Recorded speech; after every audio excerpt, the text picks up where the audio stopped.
샬롬. 오늘 우리가 함께 일독 성경 나아갈 본문은 창세기 21장이 되겠습니다. 우리 창세기 20장에서는 하나님께서 그 아브라함과 사라에게 이름 바꿔주시고 또 다시 약속의 자녀를 하나님께서 말씀하셨는데, 이제 그 아브라함이 기거하는 땅을 이제는 네겝으로 옮기면서 문제가 생겼습니다. 그 땅 그랄에 사는 왕 아비멜렉이 이 사라를 후처로 맞아들이는 걸 볼 수가 있습니다. 여러분, 그렇게 되면 어떻게 되나요? 하나님은 분명히 아브라함과 사라의 몸을 통해서 그 언약의 이 후손을 하나님께서 이제는 출생케 한다고 말씀하셨는데, 지금 문제가 생기게 됐습니다. 그럴 때 하나님은 어떻게 하셨을까요? 먼저 그 그라랑 그 나라의 모든 여자의 그 태를 다 닫으셨습니다. 그러니까 임신을 하지 못하도록 잉태하지 못하도록 태문을 막으셨고요. 그 다음에 이제는 그 밤에 아비멜렉에게 나타나서 내가 데려온 사라는 처녀가 아니라 남편이 있는 여자라고 말을 합니다. 그러므로 이 모든 일을 이제 수습을 이제 하시는 것을 볼 수가 있습니다. 여러분, 하나님이 한 번 하신 말씀을 이루시기 위해서 어떠한 환경과 또 어떠한 생각과 모든 것을 마음을 바꾸시게 하는 것을 볼 수가 있습니다. 이제 창세기 우리 21장에 보면 우리가 이제 어떤 것을 중점적으로 우리가 보면 읽기에 좀 쉬울까요? 21장에는 드디어 사라가 이제 하나님이 말씀하셨던 이삭을 잉태하여 출산을 한 것을 볼 수가 있습니다. 또한 그 잉태케 하신 그 하나님이 이제 주변 정리를 하시는 걸 볼 수 있습니다. 이 이삭이 태어남으로 말미암아 이스마엘과의 그 갈등, 그래서 이런 문제의 그 모든 것을 정리하시고, 또한 이제 이삭이 자라날 때까지 또 환경을 정리하시는 것을 볼 수가 있습니다. 그런 점을 우리가 중점적으로 이제 알고 말씀을 읽으면 되겠습니다. 창세기 21장. 야훼께서 말씀하신 대로 사라를 돌보셨고 야훼께서 말씀하신 대로 사라에게 행하셨으므로. 여러분, 하나님이 말씀하신 대로 사라를 돌보셨다고 말씀하고 있습니다. 그러니까 이제 약속하신 대로 찾아오셨고 그 다음에 이제 또 말씀하신 대로 사라에게 행하셨으므로, 그러니까 이제 잉태의 축복을 허락하신 것을 말씀하고 있습니다. 사라가 임신하고 하나님이 말씀하신 시기가 되어 노년의 아브라함에게 아들을 낳으니, 그러니까 하나님이 말씀하신 시기, 하나님이 말씀하신 대로 계속 이 말씀을 반복하고 있습니다. 여러분, 우리 인생과 이 세상의 역사, 모든 돌아가는 모든 것들 하나님이 주관하심을 우리는 알아야 합니다. 하나님이 하신 말씀대로 이것이 흘러가면서 이 성취되고 있다는 사실을 우리는 정말 이 말씀을 통해서 다시 한번 깊이 깨달아야 될 줄 믿습니다. 그러므로 우리는 그 하나님이 우리 인생의 주관자이시고 세계 역사의 주관자이심을 분명히 알고 말씀 안에서 이 모든 해답을 찾아야 됩니다. 말씀대로 이 성취되는 모든 과정에 하나님이 개입하신다는 것을 우리는 분명히 알고 우리가 말씀을 가까이 해야 되는 이유가 여기에 있습니다.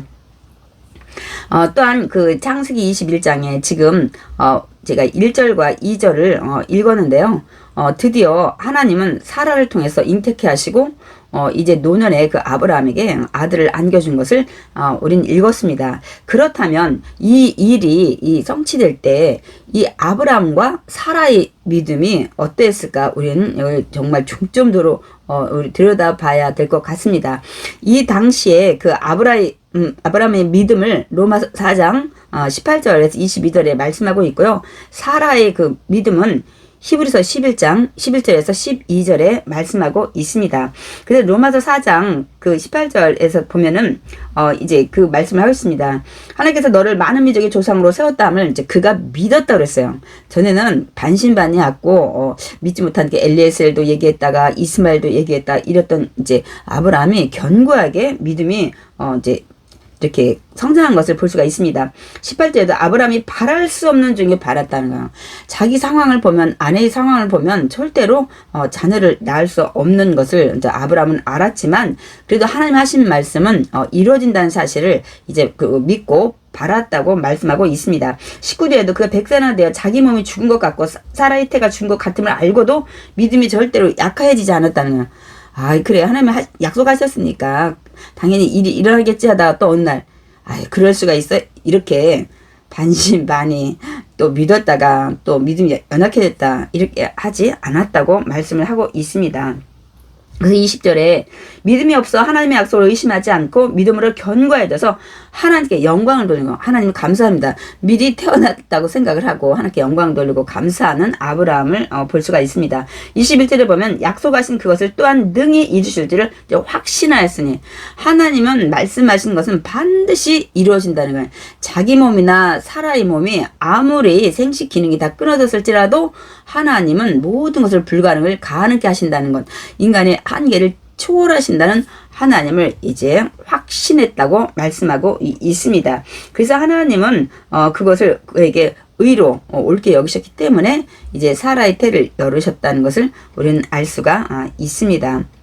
또한 사라의 믿음도 역시 마찬가지로 히브리서 11장에 보면 믿음으로 사라 자신도 이제 나이가 많아 단산해서 이제는 출산이 끊어진 거예요. 그러나 잉태할 수 있는 힘을 얻었다는 거예요. 어떻게요? 이는 약속하신 일을 미쁘신 줄 알았음이라 해서, 내 몸에 생식 모든 것이 끝났지만 하나님이 한번 약속하신 거는 반드시 이루어진다는 이루신다는 신실하신 하나님이라는 것을 이제 사라도 믿었다고 말씀하고 있습니다. 우리는 여기서 정말 중요한 점을 우리가 깨달아야 될 줄 믿습니다. 이렇게 아브라함 믿음도 사라의 믿음도 이제 온전해졌을 때 하나님은 이 약속하신 일들을 이제 하시는 것을 볼 수가 있습니다. 그래서 하나님은 잉태케 하셨고 또 출산케 하신 것을 볼 수가 있습니다. 그래서 우리가 믿음 안에 온전히 말씀을 온전히 믿고 나아갈 때 하나님은 그때부터 이 일을 하시는 것을 우리가 알아야 됩니다. 그런데 3절에 아브라함이 그에게 태어난 아들 곧 사라가 자기에게 낳은 아들을 이름하여 이삭이라 하였고, 이삭은 이제 나를 웃게 하시다, 이런 뜻을 가지고 있죠. 근데 이미 이 창세기 17장에 하나님 찾아오셔서 내 몸에서 아들 낳는다고 했을 때 그냥 이스마엘이나 만족하고 나갈 테니까 축복해달라고 부탁했던 아브라함에게 아니다라고, 내 몸 사라의 몸을 통해서 약속의 자녀가 태어날 것이다 하면서 이름을 이삭이라고까지도 하나님께서 지정을 해주는 것을 볼 수가 있었습니다. 그러니까 이제 아브라함은 이 난 아들을 이삭이라 이름을 이제 짓게 된 것입니다. 4절에 그 아들 이삭이 난 지 8일 만에 그가 하나님의 명령하신 대로 할례를 행하였더라. 이제 아브라함은 하나님이 하신 말씀에 이제 절대 이제 복종을 하는 것을 볼 수가 있습니다. 하나님이 말씀하신 대로 이뤄가는 모든 이 인생 여정과 세계 역사 속에 우리가 해야 될 일은 하나님 말씀에 절대로 복종하며 순종하고 나아가야 되는 것입니다. 5절에 그래서 이제 이 아브라함이 그의 아들 이삭이 그에게 태어날 때 이제 100세가 됐다는 건 25년 만에 이것이 약속의 자녀와 땅 중에 자녀를 하나님 이제는 이루게 하는 것을 볼 수가 있습니다. 사라가 이르되 하나님이 나를 웃게 하시니 듣는 자가 다 나와 함께 웃으리로다. 하나님께서 반드시 이삭 웃게 하다 이렇게 이름까지 지어주셨는데 정말 그대로 된 것입니다. 어떻게요? 말씀하신 대로. 여러분, 그래서 우리가 시편 119편에 우리 105절 너무나 잘 알죠. 주의 말씀은 내 발의 등이요 내 길의 빛이니이다. 오직 하나님 말씀대로 다 이루어진다는 사실입니다. 그래서 우리가 말씀을 정말 붙잡고 나가야 되는 이유가 여기에 있습니다. 왜냐하면 세상 만사가 다 하나님의 말씀대로 이루어지기 때문입니다, 여러분. 그래서 이제 사라가 6절에 뭐라고 얘기합니까? 하나님이 나를 웃게 하시니 듣는 자가 다 나와 함께 웃으리로다. 나도 이렇게 정말 이제 의심의 웃음을 내가 웃었지만은 이제 진짜 기뻐서 웃는 웃음을 주셨다는 거예요. 그리고 많은 사람이 내가 아브라함 통해서 이렇게 아들 낳았다 이런 것을 듣고 나면 사람들이 다 웃을 거라는 거예요. 이것은 이제 정말 이제 기뻐서도 웃고 뭐 여러 가지 의미가 있겠지만 우리 이제 영적으로 더 멀리까지 봐야 되겠죠. 하나님께서 이삭을 이 약속의 자녀로 이 가정에 주신 것은 이삭을 통해서 대대 후손 통해서 메시아 예수 그리스도를 태어나게 하시려는 그런 계획이었기 때문에 이삭이 웃게 하다 나중에 예수를 믿는 자마다 다 하나님께서는 웃게 하신다. 이제 기뻐하게 한다는 것을 우리가 영적 의미를 우리가 좀 짚고 나가야 될 것입니다, 여러분. 그러니까 이제 7절에 또 이르되 사라가 자식들을 젖먹이겠다고 누가 아브라함에게 말하였으려마는 아브라함의 노경에 내가 아들 낳았도다 하니라. 어느 누구도 사라가 자식 낳고 아브라함에 이렇게 아들 낳는 이런 모든 것들을 전혀 꿈에 들 생각을 했었다는 거예요. 아무도 하지 않았을 거라고 얘기를 합니다. 8절에 아이가 자라매 젖을 때고 이삭이 젖을 때는 날에 아브라함이 큰 잔치를 베풀었더라. 얼마나 기뻤겠습니까? 근데 9절에 사라가 본즉 아브라함의 아들 애굽 여인 하갈의 아들이 이삭을 놀리는지라. 이제 젖을 뭐 한 3살에서 4살 정도 옛날에 늦게 뗐잖아요. 이제 자라는 과정에서 보니까 그냥 먼저 그 애굽의 하갈을 통해서 난 이스마엘이 조롱하는 것을 볼 수 있었습니다, 여러분. 그러니까 이제 이 사라가 아브라함에게 얘기를 하는 겁니다. 10절. 그가 아브라함에게 이르되 이 여종과 그 아들 이 하갈과 이스마엘을 내쫓으라. 이 종의 아들은 내 아들 이삭과 함께 기업을 얻지 못하리라 하므로. 우린 이 구절 읽으면 참 사라가 굉장히 냉정하다. 언제는 이 하갈을 또 아브라함에게 또 이렇게 해서 자녀를 낳게 하더니 또 그때도 한번 또 굉장히 힘들었죠. 이게 무시하니까. 충분히 이해 갑니다. 그런데 이제 또 아들 낳았다고 이스마엘이 조롱한다고 이제는 또 갑자기 냉정하게 하갈도 이스마엘도 다 내쫓으라고 하는 얘기를 우리가 여기서 말씀을 통해서 우리가 볼 수가 있습니다.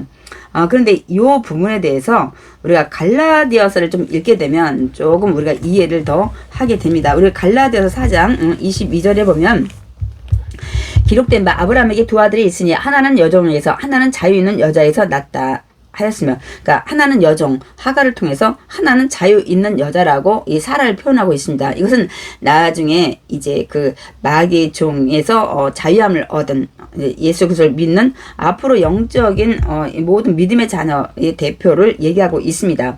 23절 여종에게서는 육체를 따라 낳고 하갈을 통해서는 육체를 따라 낳았다는 거예요. 하나님의 약속과 상관이 없는 육신의 생각, 인간의 생각, 계획대로 낳았다는 것을 말씀하고 있습니다.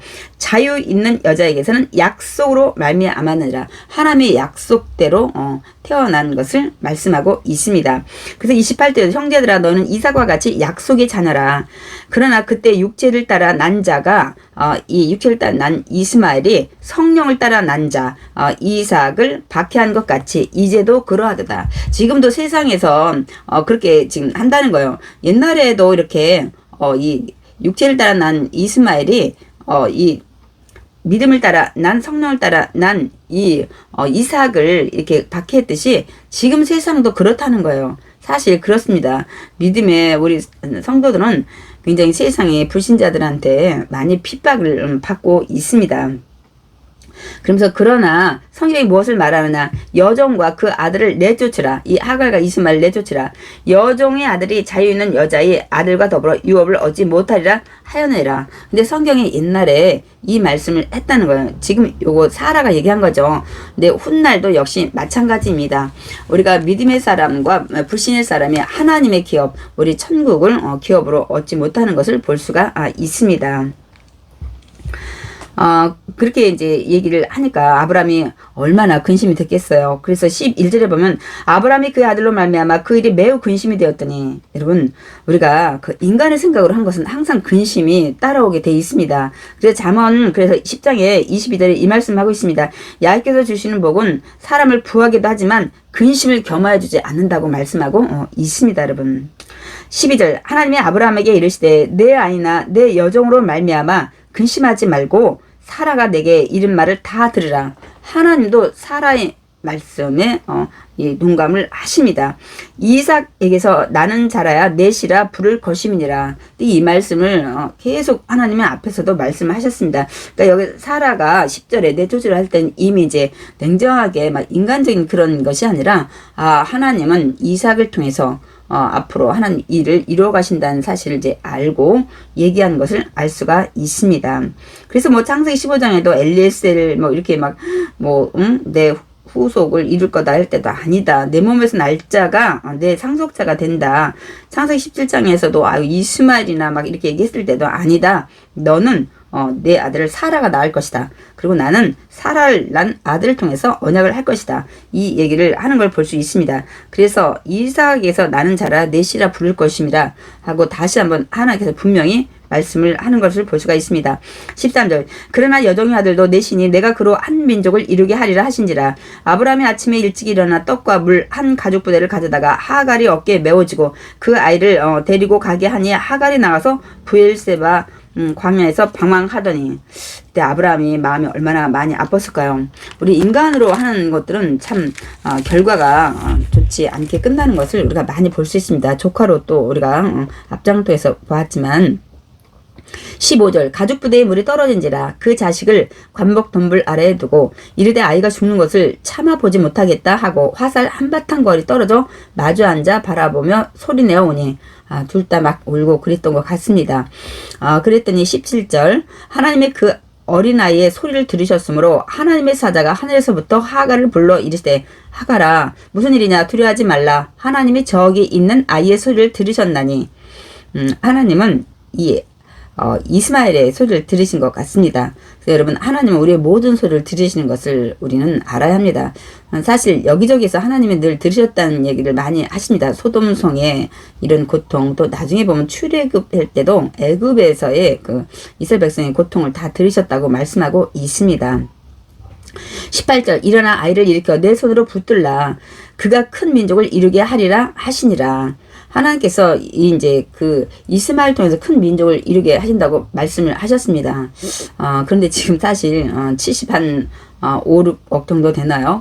한 5분의 1이 아랍계 민족이라는 사실을 우리가 알아야 합니다.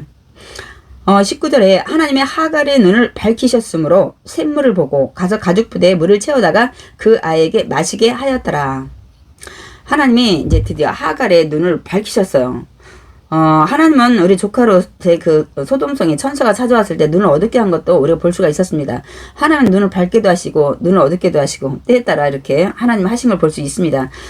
어쨌든 이 그 샘물이 좀 근처에 있었던 걸 알 수가 있습니다. 그러니까 있었음에도 불구하고 눈이 우리가 어두울 때는 보이지 않는 것입니다. 그래서 우리는 하나님께서 우리 눈을 밝히셔야 우리 문제 해결 방법도 우리가 알게 되고 우리가 나아가야 될 옳은 방향도 우리가 알게 됩니다. 그래서 정말 온전히 우리가 하나님 안에 있어야 될 줄 믿습니다. 20절에 하나님이 그와의 함께 계심에 그가 장성하여 광야에서 거주하며 활 쏘는 자가 되었더니 그가 바란 광야에 거주할 때 그의 어머니가 그를 위하여 애굽 땅에서 아내를 얻어 주었더라. 이스마엘 하갈은 원래 애굽 여인이었잖아요. 그래서 자기 고국에서 이 자기 아들 이스마엘의 며느리감을 아내감을 얻어두는 걸 볼 수가 있습니다.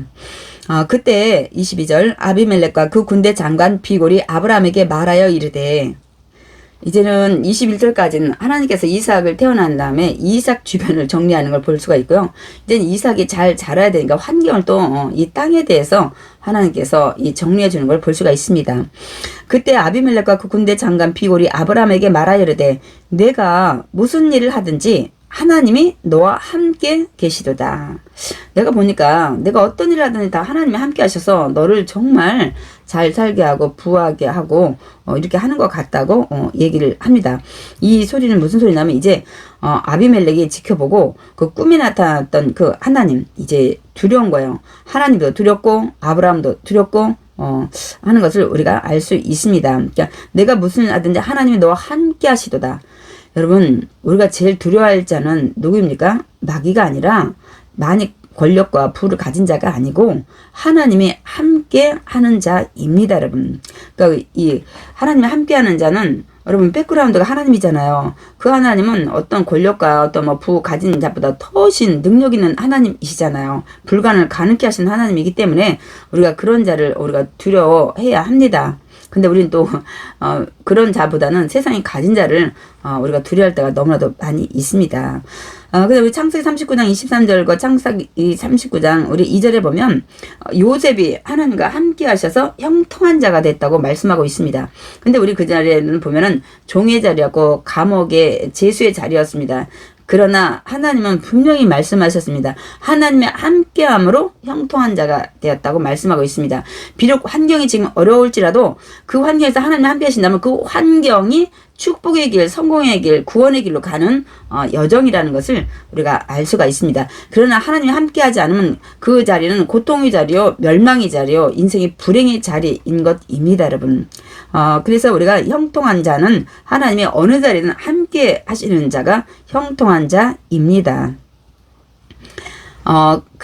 이제 너와 함께하는 걸 내가 봤다. 그래서 23절 그런즉 너는 나와 내 아들과 내 손자에게 거짓되이 행하지 아니하기를 이제 여기서 하나님을 가리켜서 내게 맹세하라는 거예요. 이제 하나님 두려운 줄 알았죠. 그러니까 하나님 앞에서 너 맹세하라. 그러니까 우리 나뿐만 아니라 내 아들, 내 후손, 손자들한테 부당한 행동이나 거짓된 일 이런 것들 해코지 하지 않겠다는 것을 맹세하라고 말씀을 합니다. 내가 내게 후대한 대로 나도 너한테 얼마나 후대를 했냐. 그러니까 너도 나 머무는 이 땅에서 그렇게 행하라고 얘기를 합니다. 그러니까 24절 아브라함이 이르되 내가 맹세를 하고 아비멜렉의 종들이 이제 그렇게 맹세한다고 해놓고 이제 아비멜렉의 종들이 아브라함의 우물을 빼앗은 일에 관해 아브라함이 아비멜렉을 책망합니다. 그래 내가 맹세할게. 그런데 이거 한 가지는 좀 짚고 넘어가자. 왜 우리가 우물을 파면 너희 종들이 와서 다 빼앗는 거냐. 너 그거 아냐 하고 이렇게 질책을 합니다. 그러니까 아비멜렉이 이르되 누가 그리하였는지 내가 알지 못하노라. 너도 내게 알리지 아니하였고 나도 듣지 못하여서 오늘에야 들었노라. 이렇게 얘기를 합니다. 이제 그래서 내가 이제 조치를 하겠다는 얘기를 이제 하는 거죠. 그래서 27절 아브라함이 양과 소를 가져다가 아비멜렉에게 주고 두 사람이 서로 언약을 세우니라. 이제 이 땅에 대해서 해코지하고 너희 후손에게 해코지 않겠다고 이런 언약들을 이제 하게 되잖아요. 그래서 사실은 이제 가나안 땅에서 이제 합법적으로 정말 이제 당당하게 살 이런 계기가 마련이 된 것입니다. 하나님은 이렇게 해서 이삭을 키우게 하는 것을 볼 수가 있습니다.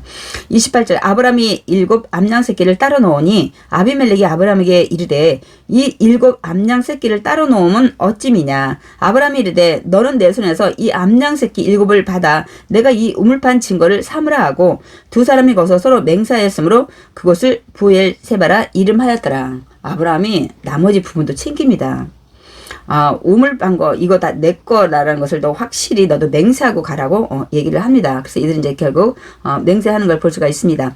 32절 그들이 부엘세바에서 언약을 세우매 아비멜렉과 그 군대 장관 비골은 떠나 블레셋 사람의 땅으로 이제 돌아갔고 이제 33절 아브라함은 부엘세바에 에셀나무를 심고 거기서 영원하신 야훼의 이름을 불렀으며 또 다시 예배를 드리는 아브라함을 볼 수가 있습니다. 감사했겠죠. 뭐 이삭도 낳지 또 이렇게 땅에서 좀 안전히 거주할 수 있는 보장도 됐지. 그렇게 해서 물론 뭐 꼭 이렇게 좋은 일만 돼서 이제 예배를 드린다기보다는 늘 아브라함이 가는 곳마다 예배 드리는 것을 볼 수가 있습니다. 34절 그가 블레셋 사람의 땅에서 여러 날을 지냈더라. 이렇게 이제 안전이 보장됐습니다. 그러니까 하나님은 이삭을 장성할 때까지 키울 수 있는 여러 가지 여건을 다 조성해 주는 것을 볼 수가 있습니다. 그래서 여러 날 아마 이제 22장부터 한 이제 17세 정도에 이 모리아산으로 이제 이삭을 번제단에 올리는 하나님이라는 말씀을 이제 듣게 되는데 우리가 그 추정을 볼 때 하여튼 약 17년만이라도 이렇게 이삭을 안전하게 키우게 되는 것을 볼 수가 있습니다. 이게 하나님 다 은혜죠. 그래서 이제 저희는 21장을 이제 마치게 되는데요. 정말 하나님의 말씀하신 대로 이루고 그것을 온전히 믿고 나가면은 하나님이 환경도 다 이렇게 조정을 하시는 거예요. 모든 것들을 조성해 주시고 안전하게 그 길을 이렇게 가게 하는 것을 볼 수가 있습니다. 그래서 우리는 정말 하나님 말씀대로 이루어지는 것을 약속을 믿고 우리도 온전히 그 믿음 안에 서면 하나님께서 길을 열어주시고 얽히고 설킨 문제를 막힌 담을 다 풀어주시고 또 이렇게 길을 여시는 것을 볼 수가 있습니다.